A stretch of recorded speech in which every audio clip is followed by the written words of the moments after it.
Bismillahirrahmanirrahim. Assalamualaikum warahmatullahi wabarakatuh. Perkenalkan, saya Tiara Yulianingsi, kelas 01 SMJP 003.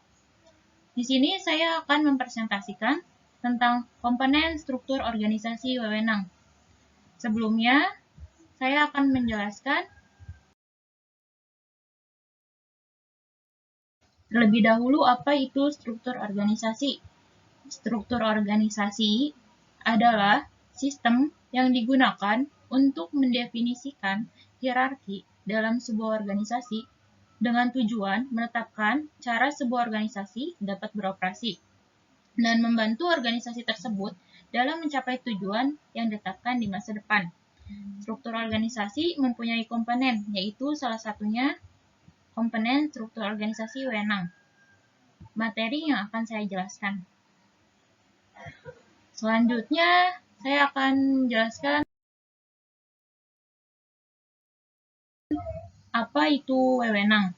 Wewenang adalah hak untuk melakukan sesuatu atau memerintah orang lain untuk melakukan atau tidak melakukan sesuatu agar tercapai suatu tujuan tertentu dalam organisasi. Selanjutnya, yaitu komponen struktur organisasi wewenang. Komponen struktur organisasi wewenang ada 4. Yang pertama yaitu pandangan klasik. Yang kedua yaitu pandangan penerimaan. Yang ketiga yaitu wewenang lini dan staf. Yang keempat yaitu delegasi wewenang. Selanjutnya yang pertama.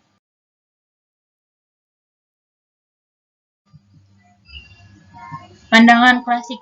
Pandangan klasik adalah wewenang datang dari atas yang kemudian diturunkan ke tingkat yang lebih bawah.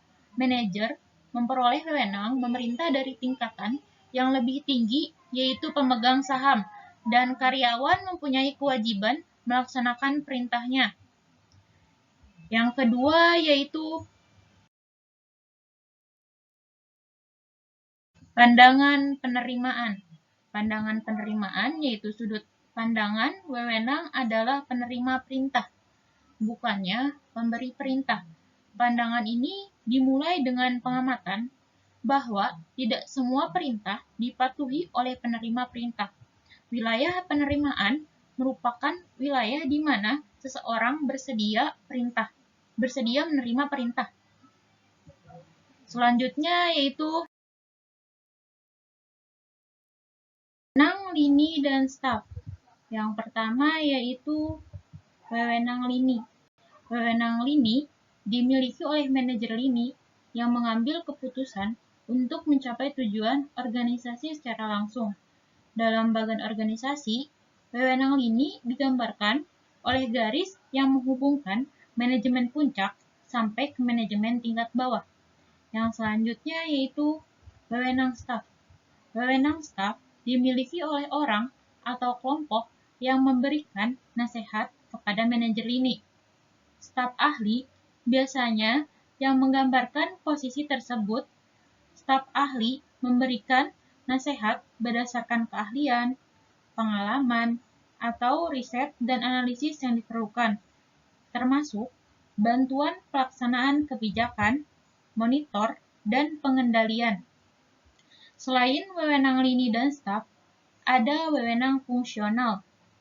Kadang, organisasi mempunyai manajer atau departemen yang mempunyai wewenang fungsional, seperti fungsi keuangan dan akuntansi sering diberikan wewenang fungsional.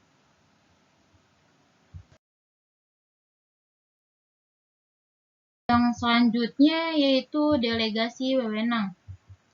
Delegasi wewenang adalah penugasan wewenang atau tanggung jawab formal organisasi kepada orang lain, karyawan, atau manajer tingkat bawah.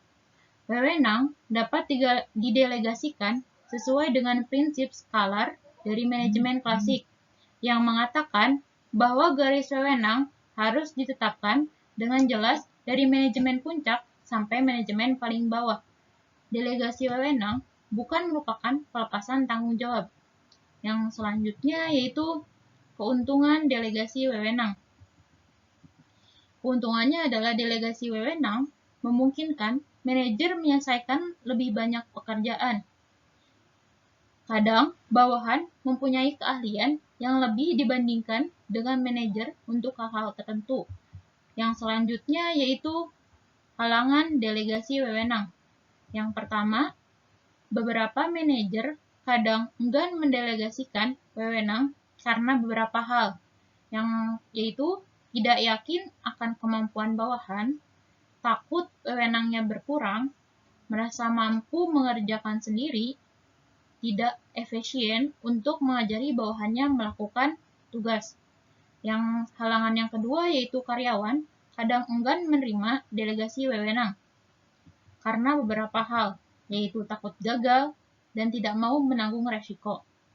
Yang selanjutnya yaitu delegasi wewenang yang efektif.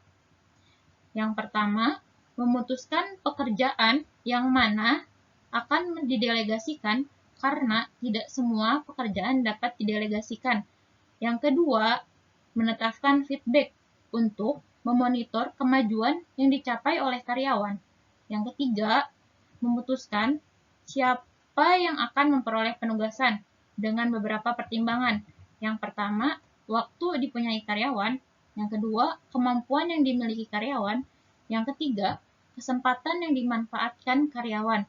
Yang keempat, mendelegasikan tugas, disertai dengan informasi dan pemberian wewenang yang cukup dan bentuk hasil yang diharapkan.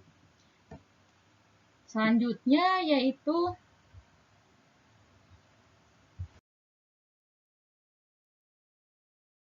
kesimpulan.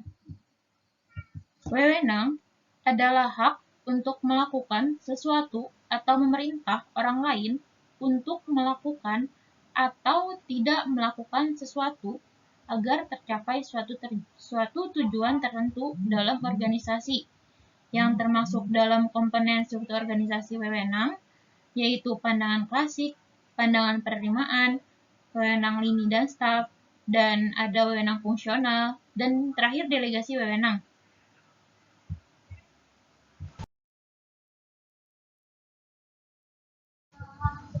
Sekian presentasi dari saya. Apabila ada salah kata, kurang lebihnya mohon maaf.